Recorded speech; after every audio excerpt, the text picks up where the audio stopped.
BC రిజర్వేషన్లకు break బయటపడ్డ కాంగ్రెస్ నాటకం.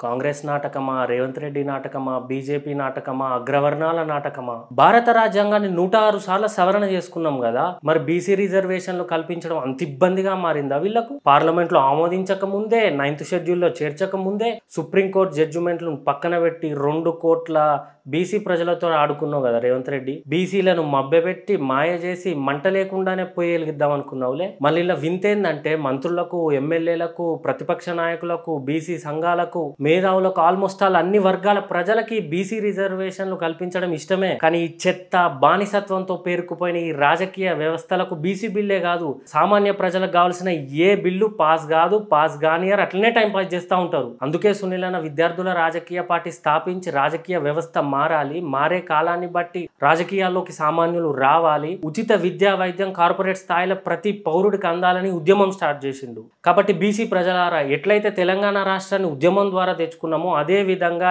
ఈ బీసీ రిజర్వేషన్ కూడా ఉద్యమంగా మార్చి ఎంత తీవ్రంగా ముందుకు తీసుకుపోతాం అనే దాన్ని బట్టే అంత తొందరగా బీసీ రిజర్వేషన్ బిల్లు సాధించుకోవచ్చు. మేము విద్యార్థుల రాజకీయ పార్టీ తరఫున బీసీ సంఘాలకు, ప్రజా నాయకులకు, మంత్రులకు, అన్ని పార్టీలో ఉన్న ఎమ్మెల్యేలకు, చిన్న పెద్ద అన్ని పొలిటికల్ పార్టీలకు కోరుకునేది ఒకటే, మనందరం కలిసి ఈ ఇష్యూని ఉద్యమంగా మార్చాలి. బీసీ ఉద్యమంగా, ప్రజా ఉద్యమంగా మారిస్తేనే మనం బీసీ రిజర్వేషన్ బిల్లు సాధించుకోగలుగుతాం.